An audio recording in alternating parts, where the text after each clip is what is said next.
Halo semua, dimanapun kalian berada, semoga tetap dalam kondisi sehat dan tentunya masih tetap semangat dalam mengikuti pembelajaran. Oke, untuk video pembelajaran kali ini, materi yang dibahas adalah tentang masalah ekonomi dalam sistem ekonomi. Dalam masalah ekonomi dalam sistem ekonomi ini, nanti akan ada 3 yang akan dibahas. Yang pertama tentang permasalahan ekonomi, yang kedua sistem ekonomi, dan yang ketiga adalah sistem perekonomian Indonesia. Dengan demikian, tujuan pembelajaran ini nantinya kalian diharapkan yaitu mampu memahami sistem ekonomi, yang kedua mampu mendeskripsikan sistem ekonomi, dan yang ketiga mampu menjelaskan sistem ekonomi atau perekonomian yang ada di. Nah, inilah tujuan pembelajaran kali ini. Selanjutnya, marilah kita lihat konsep pokok permasalahan ekonomi yang diantaranya terdiri dari yang pertama adalah masalah ekonomi secara umum. Yang kedua, masalah ekonomi klasik yang berkaitan dengan masalah produksi, distribusi, dan konsumsi. Dan yang ketiga adalah masalah ekonomi modern yang berkaitan dengan what, how, dan for whom.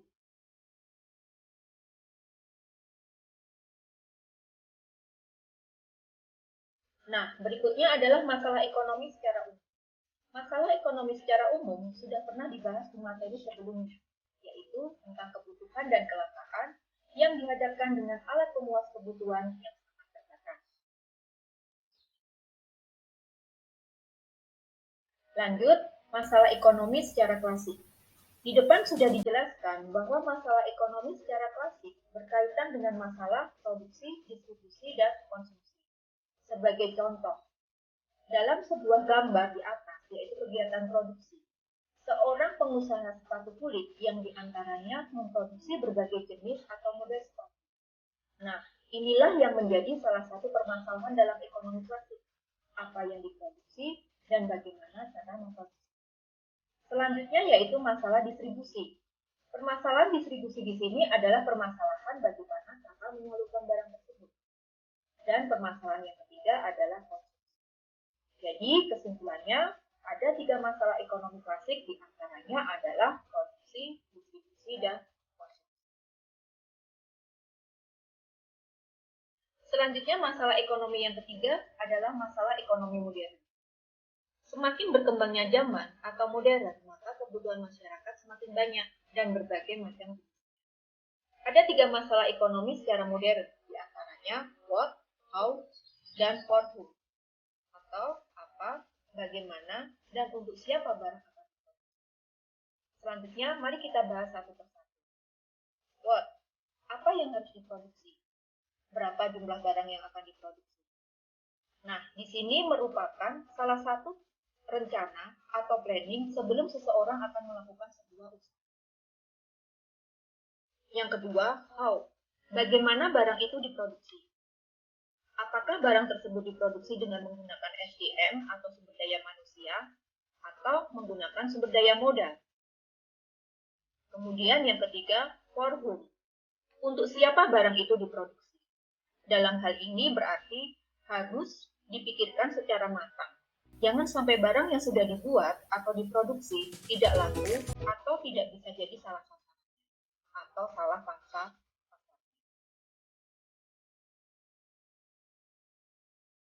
Selanjutnya masuk ke sistem ekonomi.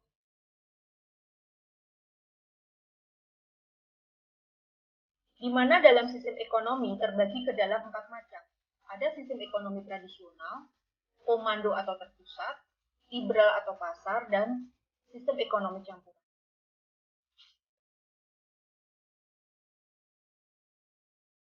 Oke, sebelum kita bahas satu persatu macam sistem ekonomi tersebut, terlebih dahulu harus tahu apa itu sistem ekonomi, berikut fungsi. Sistem ekonomi adalah suatu cara untuk mengatur atau mengorganisasi seluruh aktivitas ekonomi, baik ekonomi rumah tangga, negara, atau pemerintah, maupun rumah tangga masyarakat atau swasta. Adapun fungsi sistem ekonomi diantaranya, yang pertama, untuk penyedia dorongan dalam berproduksi. Yang kedua, untuk mengordinasi kegiatan individu dalam perekonomian. Yang ketiga, untuk mengatur dalam pembagian hasil suatu produksi. Dan yang terakhir, untuk menciptakan mekanisme tertentu membantu supaya distribusi barang dan jasa berjalan dengan baik.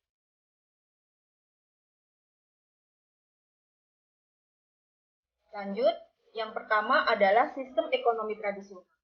Dalam sistem ekonomi tradisional terdapat ciri serta kelebihan dan kelemahan. Yang pertama yaitu ciri sistem ekonomi tradisional.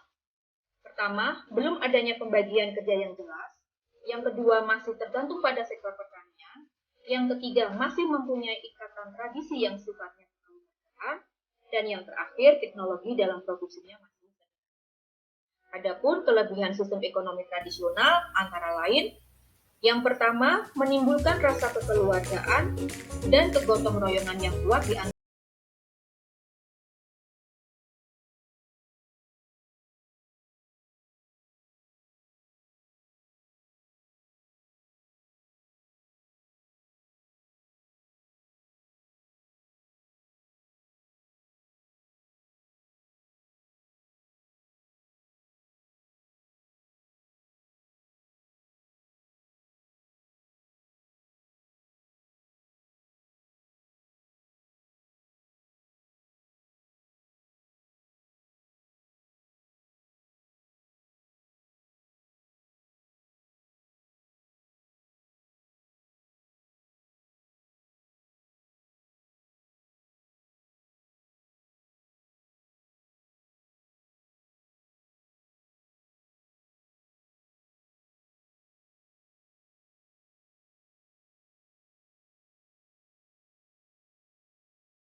ekonomi liberal atau pasar, di mana sistem ekonomi liberal atau pasar ini terdapat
yang kedua, adanya campur tangan pemerintah terhadap suatu mekanisme pasar melalui berbagai kebijakan.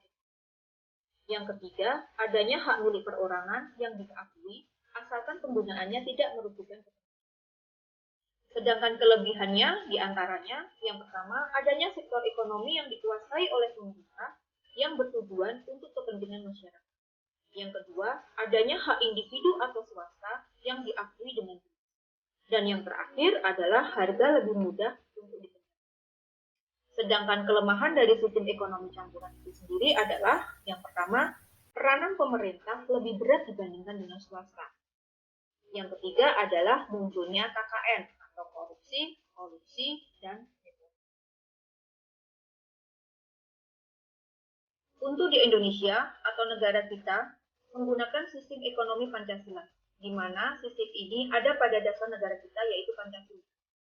Di dalam sistem ekonomi Pancasila, terdapat nilai-nilai dasar perekonomian Indonesia yang tertuang di dalam Pancasila, di antaranya seperti kekeluargaan, kerjasama, gotong royong, keadilan, dan kemandirian. Dampak positif dan negatif sistem ekonomi Pancasila. Di antaranya, yang pertama, dampak positifnya. Pertama, perekonomian disusun untuk usaha bersama berdasarkan atas kekeluargaan. Yang kedua, cabang-cabang produksi yang penting bagi negara dan menguasai hajat hidup orang banyak dikuasai oleh negara. Yang ketiga, warga negara mempunyai kebebasan dalam memilih pekerjaan yang dikehendaki serta memiliki hak akan pekerjaan dan penghidupan yang layak. Dan yang keempat, potensi inisiatif dan daya kreasi setiap warga negara dikembangkan sepenuhnya dalam suatu batas-batas yang tidak merugikan. Sedangkan dampak negatifnya adalah yang pertama, sistem free fight liberalism, yakni sebuah sistem persaingan bebas yang saling menghancurkan dan bisa menumbuhkan eksploitasi terhadap manusia dan bangsa lain sehingga bisa menimbulkan kelemahan struktural ekonomi nasional. Yang kedua, sistem etatisme, yaitu di mana negara beserta aparatur ekonomi negara sifatnya dominan serta mendesak dan mematikan potensi dan daya kreasi unit-unit ekonomi di luar sektor negara. Dan yang ketiga, persaingan tidak sehat dan pemusatan kekuatan ekonomi pada satu kelompok dalam bentuk monopoli yang merugikan masyarakat. Oke, mudah-mudahan materi ini dapat dipahami dan dipelajari. Dan pada intinya, semua permasalahan ekonomi itu dapat diselesaikan dengan suatu sistem ekonomi. Dan dari keempat sistem ekonomi tersebut, tidak bisa disamakan semua negara. Tergantung masing-masing negara akan menggunakan sistem apa dalam menyelesaikan masalah ekonomi yang dibutuhkan. Baik, sekian dulu video pembelajaran ini, dan ketemu dengan video pembelajaran selanjutnya. Terima kasih.